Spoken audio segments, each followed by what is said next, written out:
ஐயப்பன் சொல்லி இருக்கிற ஒரே மாலை துளசி மாலை. ஏன் சொல்கிறேன்? ஐயப்பன் மகாவிஷ்ணுவுக்கும் சிவனுக்கும் அவர்களுடைய அந்த அம்சத்திலே பிறந்த தெய்வம். இப்போது மகாவிஷ்ணுவோட அம்சம் துளசி. மகாவிஷ்ணுவுக்கு ரொம்ப ரொம்ப பிடித்தமான விஷயம் துளசி. அதனால தான் துளசி மணி மாலை. ஏன் துளசி மணி மாலை நம்ம ப்ரிஃபர் பண்ணுறோம் அப்படின்னா, ஐயப்பனே தாய்க்கு தலைவலி அப்படின்னு சொல்லி அந்த நாடகத்தை பற்றி நம்ம பின்னாடி பேசுவோம், அந்த கதையை பற்றி, அந்த வரலாறை பற்றி பின்னாடி பேசுவோம். ஐயப்பன் புலிப்பால் எடுப்பதற்காக காட்டுக்கு கிளம்புறார்ல, காட்டுக்கு கிளம்பும் பொழுது பந்தளராஜா அப்போ ஐயப்பன் கடவுள்னு பந்தளராஜாவுக்கு தெரியாது. பந்தளராஜாவுக்கு மட்டுமல்ல நண்பர்களே, அரண்மனையில் யாருக்குமே தெரியாது ஐயப்பன் தெய்வ அவதாரம்னு. ஏன்? இன்னும் சொல்ல போனால் ஐயப்பனுக்கே தான் அவதாரம் என்று தெரியாது. இது ஏன் தெரியாது? ஏன் ஐயப்பனுக்கு கடவுள்னு தெரியாதா? தெரியாது.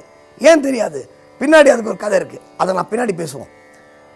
இப்போது ஐயப்பன் புலிப்பாலை எடுப்பதற்காக காட்டுக்கு கிளம்பும் பொழுது பந்தளராஜா ஐயப்பன் கழுத்தில் ஒரு மாலையை போடுறாரு. என்ன மாலை?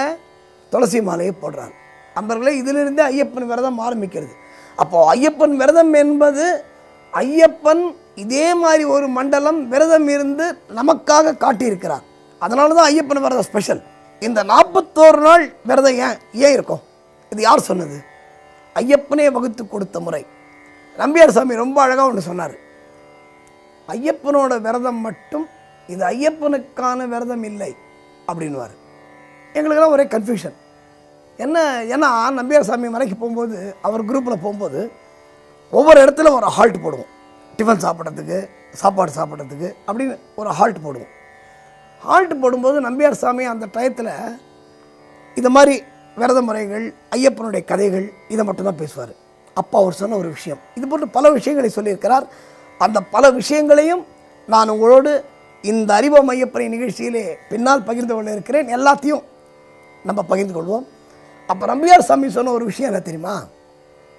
இந்த விரதம், ஐயப்பனுடைய விரதம் என்பது நம்ம வகுத்த முறை அல்ல, ஐயப்பன் எழுதி கொடுத்த பிரிஸ்கிரிப்ஷன் அப்படின்வார்.